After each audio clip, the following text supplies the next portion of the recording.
question to answer, but it seems like you all done a great job of keeping balls alive, keeping possessions alive, flying in from the perimeter to kind of get those loose rebounds. How do you guys track that, or how do you all maybe account for those types of things in your evaluation? Well, Steven's really good at it. That's one thing that helps. He does a really good job of carving out space while shots are being attempted. The other part of it, the better ball movement you have, the more you put the defense in scramble situations, the easier it is to offensive rebound. Because what happens is your block out assignments, get altered.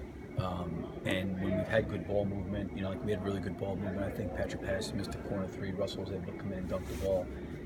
They were in a scramble situation. So Russell's man was in a different position, having to block somebody out, gave Russell a free run in there. So that's what happens. I think really, really good ball movement helps your offensive rebounding, and I think Steven's really good at it. Russell's good at it. And when we have the opportunity to go, we try to go. How much have you seen the amount of increased three-pointers in the NBA change? I mean, obviously the style of offensive rebounding has changed in the last 15 years, but how have you seen specifically three-pointers and just there being more long rebounds and that kind of stuff change the way teams scheme for offensive rebounds? Well, I mean, one of the things you try to do is, if you're a lot of times because of the spacing now, you're holding corners. You're generally going to have two players in each corner. And those players, when shots go up, running through the elbows to get back, is something that sometimes those rebounds kind of come out to the free throw line, and sometimes you can scoop up a couple. That's one thing. But yeah, I mean, the biggest thing is it's hard to rebound 3-point shots, just because most guys' tendency is when the shot goes up is to go towards the basket, and generally, those 3-point shots are longer rebounds, and it probably creates more opportunities for guards to pick up a lot of loose balls. It seems like Dre picks up a bunch the way that you just described, kind of either running up from the wing or the corner back through the free throw line. Yeah, he does. He's really good at it. And I think the other thing, too, is it's always a little bit easier to offensive rebound when you're on the weak side, because most of those shots are coming off from the weak side. So, anything that's above the break or in the corner, you're on the back side, you have pretty good vision of, okay, is my man blocking me out? What's the balance of the floor? What's the flight of the ball? And, what kind of angle can I take to maybe go get it? So you're at an advantage of doing that, and Andre's always been a great offensive rebounder. He was a great rebounder in college, and he's really good at slashing in there and getting some tip-ins and keeping extra possessions alive for us. Well, yeah, I don't know exactly what to make of this, but for 29 games, you guys were one of the worst offensive teams in the league in the third quarter, and these last 6 games, you're literally, I think, the best, and you're shooting better than anybody else. Is that just a matter of making shots? Is there a different focus, a different approach at halftime? Anything changed? One, is a small sample size. Two, I think we got to keep continually talk about that and be consistent in that. I do think in some of the games prior to this, we've had maybe sizable leads going into halftime, and our pace of play has not been good. We've talked a lot about that. Talked about really trying to get out in fast break, or even if it's a made basket, pushing the ball down the floor. I think the other thing too is bringing it to the guys' attention, and like I said before, these guys have been great guys. I mean, in terms of you bring things, you show things, you point things out of areas where you get better, and they really try to put their best forward to get better.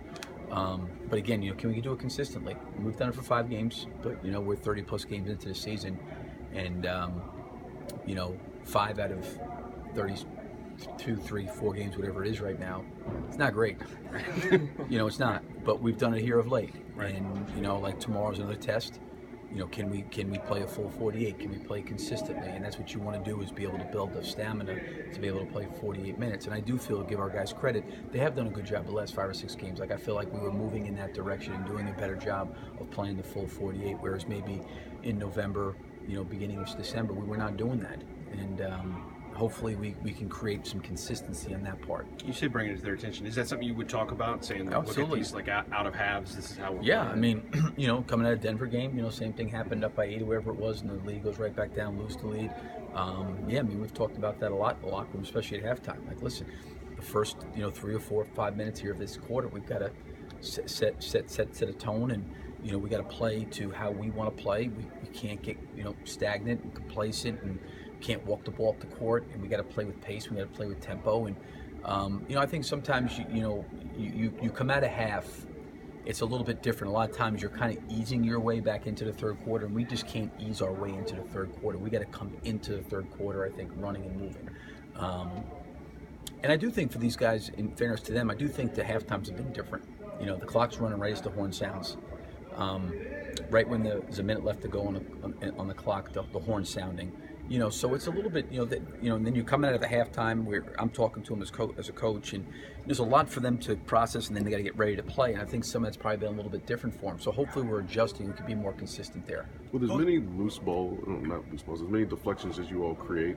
Is there a way that you practice getting the loose balls, or is it more so just guys just being athletic or quick to getting to them or creating them? Getting to them, because you guys create a lot of deflections and loose balls. Yeah, I mean, I think a lot of that's instinctive. Like I've said this before, the best guy I've ever seen is Russell in loose balls. I mean, he's just incredible. He has an incredible ability. First of all, his athleticism and his speed, but just his awareness and the break that he makes on the ball is really, really good. Paul's an interesting guy because his deflections a lot of times lead to steals. He's so long that he can deflect balls and then steal it. Andre's another good, deflection guy.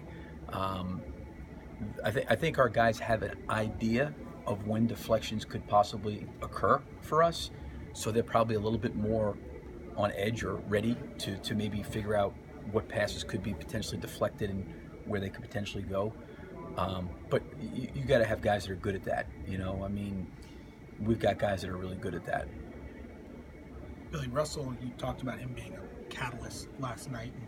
It's been about 2 weeks now where he's worked very consistently inside the three-point line more. And I know you talk about his mid-range game often. How does it affect the other 4 guys on the floor when he's operating so much more inside the three-point line? In terms of, what do you mean?